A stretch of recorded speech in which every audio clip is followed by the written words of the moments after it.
ప్రజలకు మీరు ఈ రజతోత్సవాలు టిఆర్ఎస్ తెలంగాణ రాష్ట్రీయ సమితికి చేస్తుర్రా, భారతీయ రాష్ట్రీయ సమితికి చేస్తుర్రా? నాకు తెలిసి తెలంగాణ రాష్ట్రీయ సమితి అనే పార్టీ 2001లోనో 2000లోనో స్టార్ట్ అయినట్టుంది. తర్వాత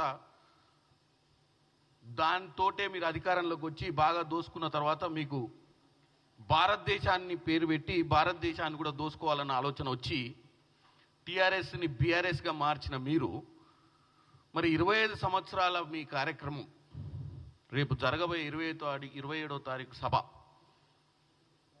బ్యాక్ డ్రాప్లో బీఆర్ఎస్ ఉంటుందా, భారతీయ రాష్ట్రీయ సమితి ఉంటుందా, తెలంగాణ రాష్ట్రీయ సమితి ఉంటుందా అని ఒక తెలంగాణ పౌరునిగా, ఒక పార్లమెంట్ సభ్యునిగా కాదు ఇది అడిగేది నేను, ఒక తెలంగాణ పౌరునిగా మీ పార్టీ స్టాండ్ ఏంది, మీ పార్టీ బ్యాక్ డ్రాప్లో ఏం పెడుతుంది, మరి తెలంగాణ ప్రజలకు ఏం సందేశం ఇద్దాం అనుకుంటారు? ఈ పార్టీ బతుకున్నట్టేనా టీఆర్ఎస్, మరి బీఆర్ఎస్ ఉన్నట్ట?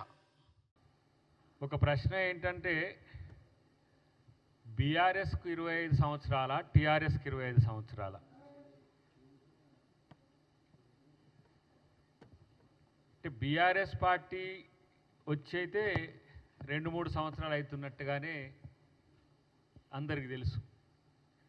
కానీ బీఆర్ఎస్ పార్టీ రజతోత్సవ సభ అని రాసుకోవడం అనేది అంటే దేనికి సంకేతం ఇది? అంటే జనాలను పిచ్చోళ్ళని చేయడమా? నాకు తెలిసి అయితే టీఆర్ఎస్ 2001లో పుట్టింది. టీఆర్ఎస్ లేదు తెలంగాణలో. టీఆర్ఎస్ కనుమరుగై ఒక 3 సంవత్సరాలు అయింది. ఎందుకంటే టీఆర్ఎస్ అనే పార్టీ లేకుండా బీఆర్ఎస్ అయింది. బీఆర్ఎస్కు రజతోత్సవాలంటే మరి బీఆర్ఎస్ ఎప్పుడు పుట్టింది, దానికి కథా కమామిషు ఏంటి అనేది అదిగా మీరు తెలుసుకోవాల్సిన సందర్భం ఉంది. కానీ